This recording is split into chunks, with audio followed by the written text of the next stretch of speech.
ఏమండి? ఎవరండి మీరు? లక్ష్మీపతి గారు ఇదేనండి? అవునండి. ఏం కావాలి? ఆయన నాకు మావయ్య అవుతారండి. మావయ్య? ఇంతకీ నువ్వు వాడమ్మగా? అసలు మగేనండి.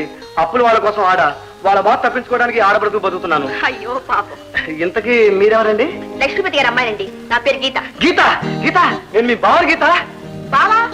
మీ నాన్న మా అమ్మ స్వయాన అన్న చెల్లెలు. మా పేరు కృష్ణ అవతారం. మరి ఈ అవతారంలో ప్రత్యక్షమే? అదే నరసింహ అవతారంలో నేను ప్రహ్లాదుని, మా నాన్న హిరణ్యకశిపుడు. ఆయన హరిహరి అంటే చంపేస్తాడు, మా నాన్న డబ్బు డబ్బు అంటే చంపేస్తానంట.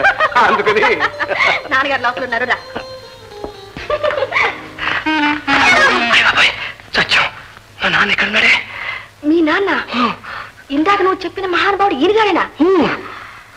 ఓహో. కమాన్.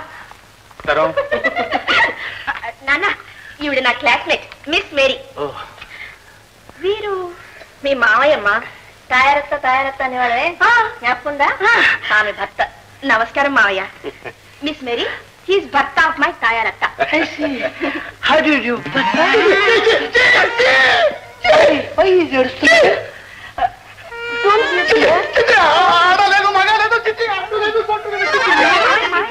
వాళ్ళు ఇంగ్లీష్ వాళ్ళు, అలాంటి పట్టింపులు ఏమి ఉండవు. వెళ్ళి కూర్చో. ఇదిగో లక్ష్మీపతి, నువ్వు చట్టమే కాదు, నీ కూతురు కూడా చెడగొట్టావు. అమ్మా అమ్మా కిరపాలి వర్తించలేకవా, నేను గొప్ప లక్ష్యాలు ఉన్నాను. అమ్మాయి ఏమిటా వేళాకుళం, పెద్ద చిన్న లేకుండా. అయ్యో పిచ్చి తల్లి, ఆయన కొడుకే బావ కృష్ణావతారం. ఏమిటి కృష్ణావతారం? ఏమిట్రా ఈ వేషం ఏమిటి, ఎందుకు వచ్చినట్టు? ఏం చేసేది మావయ్య, నాన్నేమో డబ్బులు గీసి గీసి పంపిస్తాడు, అవి చాలక అప్పులు, తీర్చలేక తిప్పలు. అప్పులు వాళ్ళు నా చర్మం వచ్చి బాటా కంపెనీకి పంపించేటట్టుంటే తప్పించుకు తిరుగువాడు ధన్యుడు సుమతి అని.